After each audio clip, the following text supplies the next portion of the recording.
Welcome back. You're watching NewsX. Samudar Pratap Singh. Our big focus this hour. Pakistan and its army have been hit by a hostage crisis. The Balochistan Liberation Army rebels have hijacked Jafar Express, which was moving from Peshawar to Quetta. The train with 450 passengers has been halted and is under control of the Balochistan rebels. 6 military personnel have been killed and over 100 military personnel from the army, Pakistan ATF, police are currently held hostage. Well, breaking updates coming in on this big story now. BLA has issued a warning to Pakistan Army. BLA said don't attempt a military operation. All hundreds of hostages will be executed. BLA has issued our ultimatum to Pak Army. BLA has vowed forceful response to any attack that takes place on the hijacked train. Major General Shashi Asthana, former additional DG Infantry, is joining us live. Major General Asthana, what do you make of this warning by BLA? They've said they will not take any attack by the Pakistan Army lying down and will then take next steps on the hostages inside. Major Lasana, can you hear me? Okay, Sumit Peer, political commentator, live with us. Sumit, why don't you take that? Big statement by BLA to the Pakistan Army. Uday, thanks for having me on your show. In fact, if you look at the sequence of events, it started 7 or 8 days back. It started when Rana Sanaullah issued a statement, you are going to lose Balochistan. It started when Maulana Dizil issued a statement 10 days back, you are going to lose Balochistan. It's a matter of time. What happened? All these Baloch groups got together and formed something called BRAS, wherein all the Baloch Liberation Army, Baloch Liberation Front and all the Fidain brigades, including Majid Brigade, and all got together. They did a meeting in somewhere in Balochistan, which ISI was not able to track, and with them are even the Sindhu Desh army. So Sindhis and Balochis all got together and they formed this BRAS, and after that Rana Sanaullah and others issued, it's a matter of time, we are going to lose Balochistan, because this BRAS was formed with an attempt or with the mindset that we are going to do big attacks, we are going to really strategize, we are not going to do random attacks, we are going to have divide and conquer, and NewsX. What was the attack, what was the agenda of BRAS, that is how it was sent. And and on that Pakistani army, and they were rattled. Then after that, there was an attack in Bannu. I think 2-3 days back, there was an attack in Bannu because that was in retaliation to what they did at Turkam border. After the Bannu attack, which Pakistan says only 7-8 people got killed, but more than 100 of their army personnel got killed there. And there's one interesting statistics, Uday. From 1st of January to 28th of March, 600 Pakistani army personnel have been slaughtered. 144 attacks on army, 268 on police and ISI put together, 600 people dead. You do a mathematics, average 12 persons killed per day every day. That is what is happening there. Asim Munir tried to show a brave face in Bannu when everything was over, when everything he tried to show up, oh, it's all hanky-dory, and they tried to ignore this BRAS.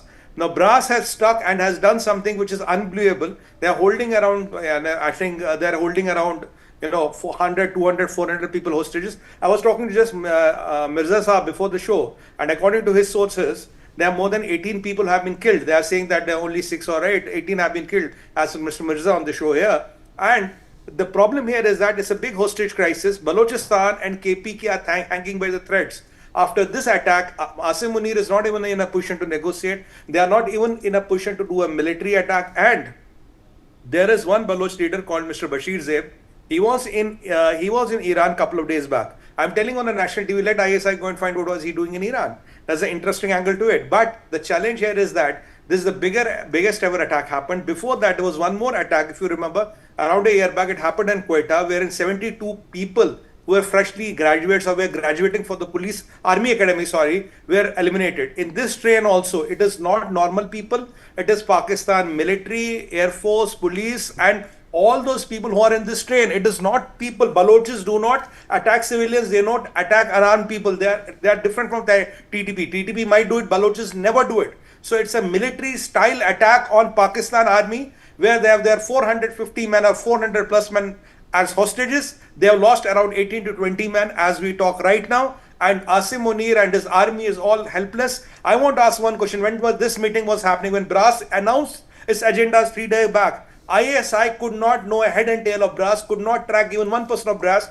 Just after 3 to 4 days after formation of BRAS, this is the biggest attack how BRAS has shaped up. Now what Maulana Dizil was saying and what Sanaullah was saying, it looks to be true. It's a matter of time. Pakistan is going to lose Balochistan. KPK is hanging by threads. Only if you go by, if on papers, they hold 5% of KPK. They have lost 75% of Balochistan. After this, it's all gone. And with it, CPEC, OBR, Gwadar airport, Gwadar port, and incidentally, all is gone. China's dreams are gone. And let me tell you, Gwadar airport and port is the lowest utilized airport in the whole world. And you know, it does not have power from the Pakistan national grid. The power comes from solar panels in Iran. It's a matter of time this Gwadar is over because the power is coming from Iran. And Americans won't let Iran send power there. It's a matter of time. Friday or it's we're happening what is happening. They were trying to hurt us with 1,000 cuts. Now they have to go and look at their backyard and control their backyard. Now it's the biggest ever insult on their injury after 93,000 wala surrender. Today you have Pakistan ke andar a full train of Pakistani army is held by Balochis, and mighty Pakistan with the Islamic bomb is so helpless, so relentless, cannot even move a brick. That is the reality of the life, and Biabras and Balochis want them of that. And I dare China now, with after these incidents, how many Chinese will go to Balochistan and how many Chinese will continue to siphon out resources from Balochistan, because Majid Brigade has a dedicated brigade which only hunts Chinese and Chinese interests. This is the sum of the whole story, Uday. That's how it looks like. Okay, let me in fact quickly take that to Surinder Singh Lali, international affairs expert as well. Surinder Singh Lali, what do you make of the evolving situation on ground? We still don't know how many casualties on board. The train, of course, continues stranded at a railway station, reportedly soon after this tunnel where the firing took place, with the BLA now, of course, claiming responsibility for this attack. Uday, I guess God does forgive, but karma doesn't. So I think the chickens are coming home to the roost, because Pakistan is already a failed state. It should have fallen apart long ago. It's the army that is forcefully keeping it, in whatever it is together. And it's the Western economies who've been using this country for rent and army. Uday, the way the Punjabi high-headed journals and the corps commanders have been mistreating people from Balochistan, the way the youth has been disappearing, I mean, not in just in Pakistan, but even in Canada, the way, the country is virtually being leased out to China with absolutely, no dividends coming to the local people. So this is bound to happen. And my fear is even a step further from what I think even other panelists are going to say, that Pakistan falling apart is only a matter of time. But how would we deal with such a big humanitarian crisis with 25 crore people running helter-skelter with a nuclear bomb on them? I mean, the Islamic Pashtun insurgency, the Taliban, the Baloch army, and in the press release, is the Majid Brigade, the STOS, the Fateh Squad, and the BLA, and the hostages, I guess, they've let the women and the children go, as Mr. P rightly said. They have the people from the Frontier Corps, the Pakistani Army, the Anti-Terror Force, the ISI. So Pakistan has become one big laughing stock where the diplomats are getting deported and the prime ministers are subjected to, search at the sitting prime minister when he goes to America. So my only fear is that it's only a matter of time. The whole thing's going to fall apart.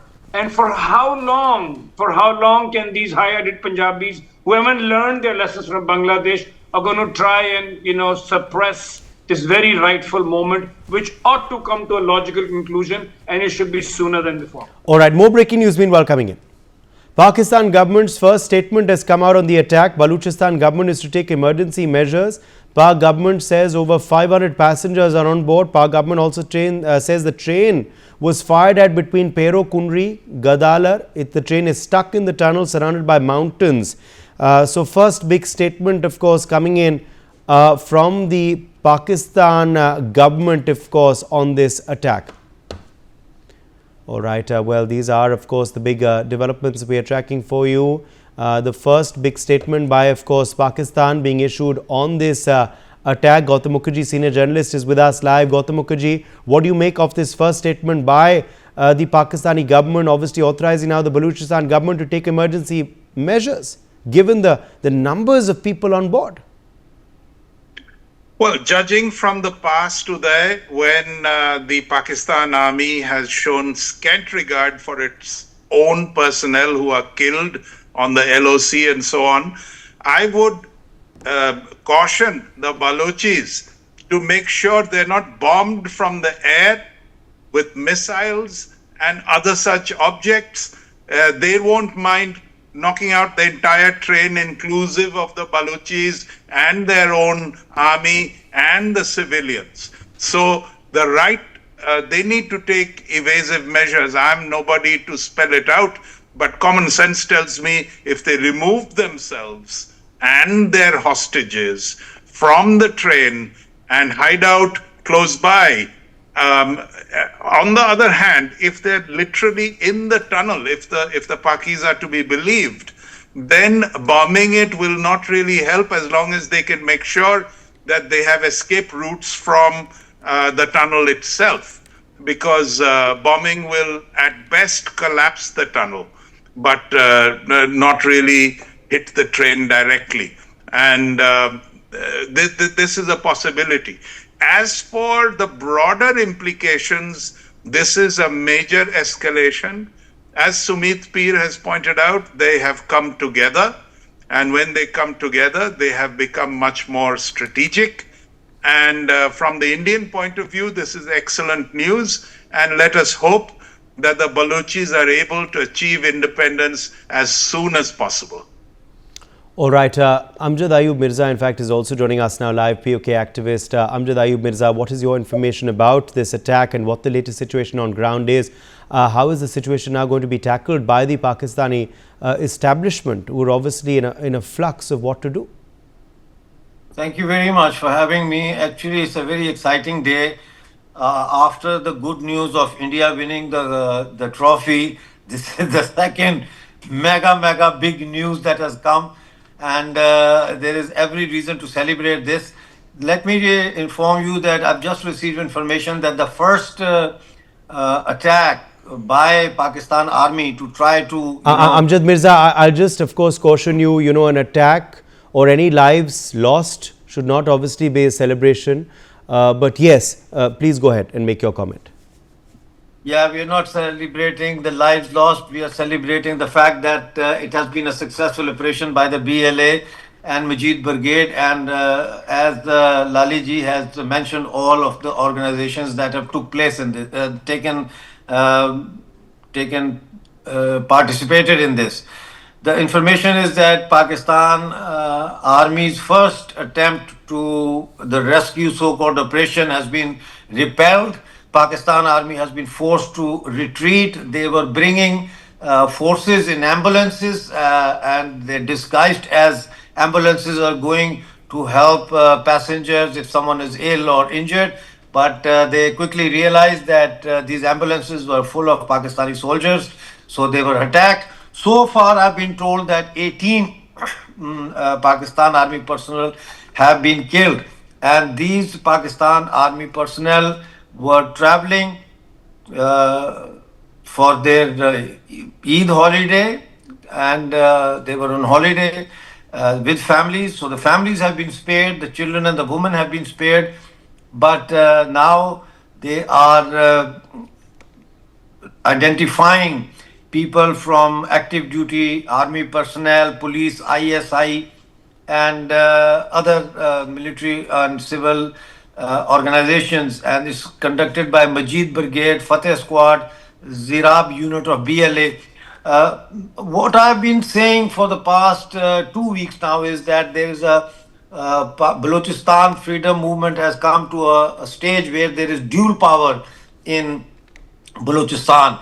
And now it seems that this dual power is tilting in favor of Balochistan freedom fighters. The other day, Balochistan Assembly member Mir Zafar Zahri, on the floor of the House, he said that Pakistan has lost the war in Balochistan.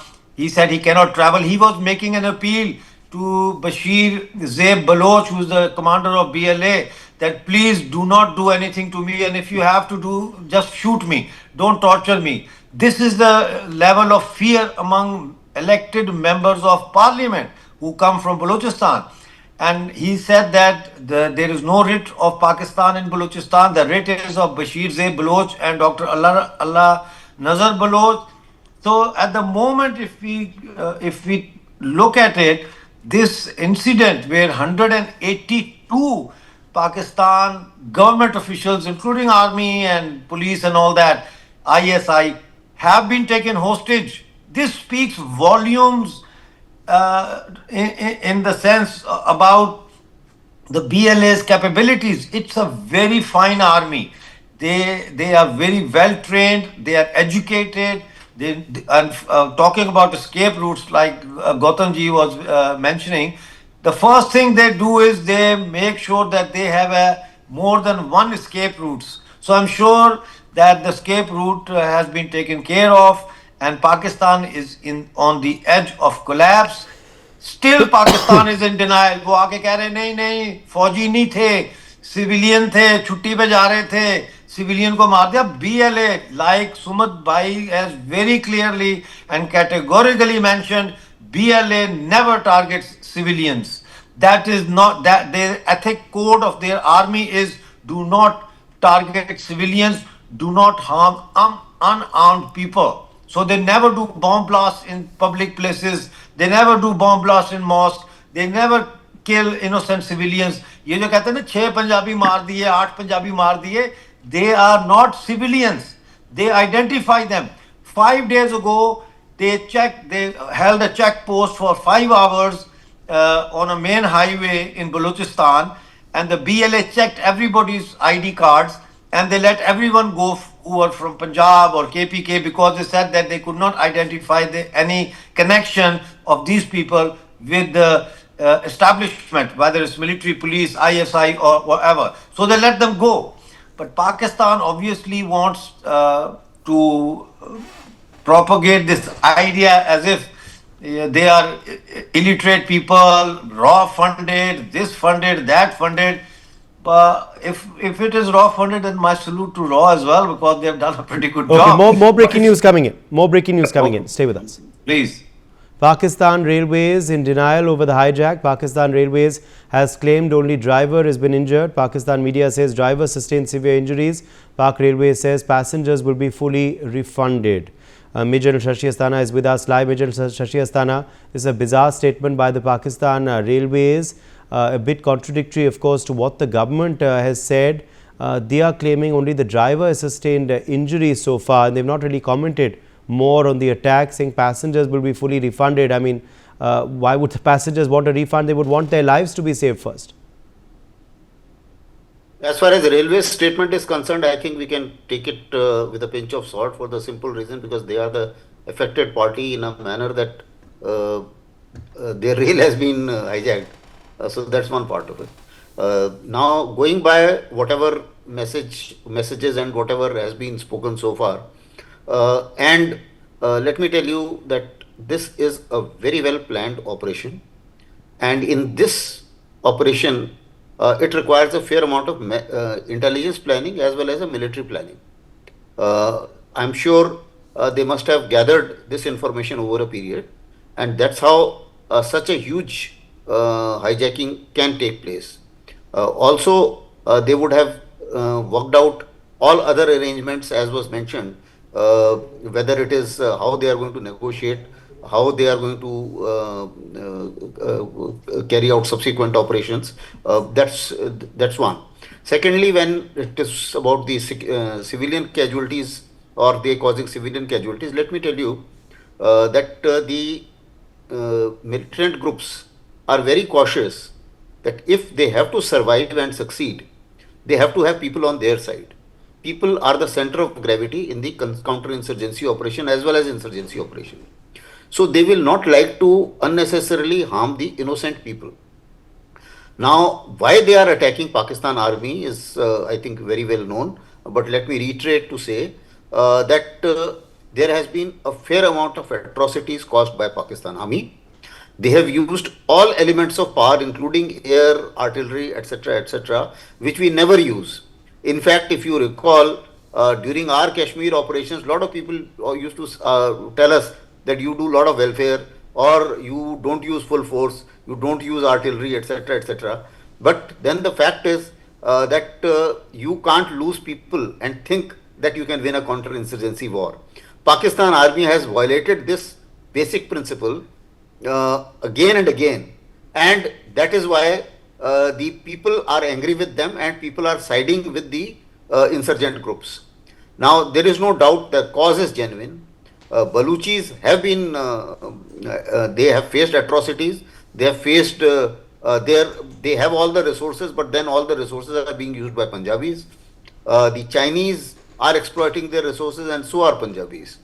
So they know that this is not their end of fight, and therefore they need freedom from this regime.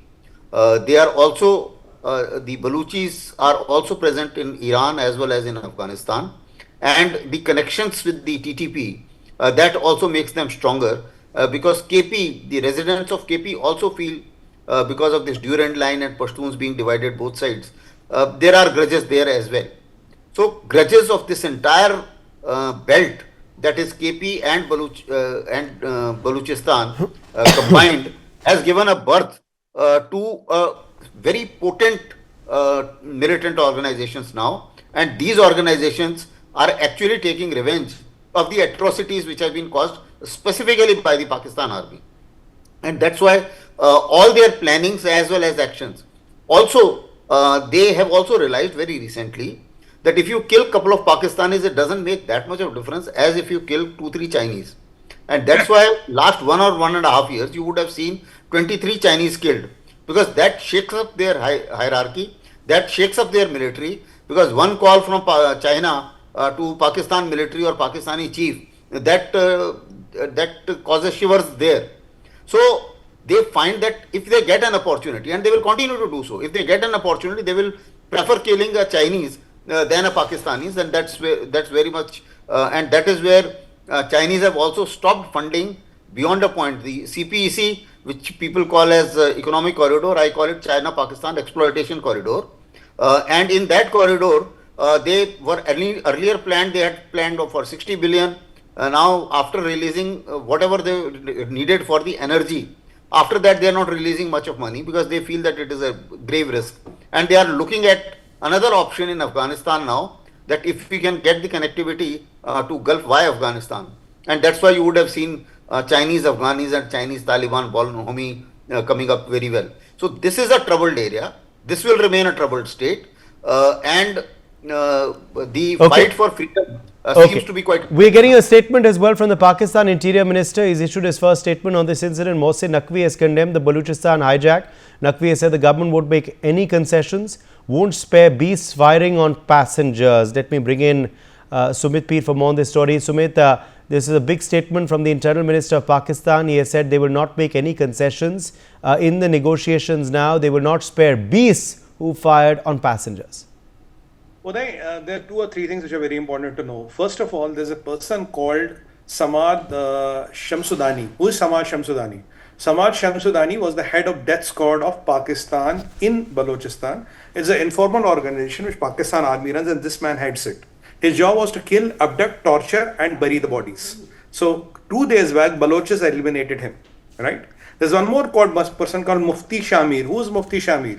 Mufti Shamir is the person who helped to kidnap Kuldeep, Mr. Jadhav from Iran and brought him to ISI and Pakistan army and portrayed him as a raw spy and all. He was the man behind all this. So unidentified gunmen eliminated him 2-3 days ago. Ab kaise hua mujhe nahi pata. And there is one more organization which has come up, that is called Baloch Raji Ajol Sanghar, or what we call as BRAS. This is where all these organizations have got together. They issued a warning. Rana Sanaullah warned them.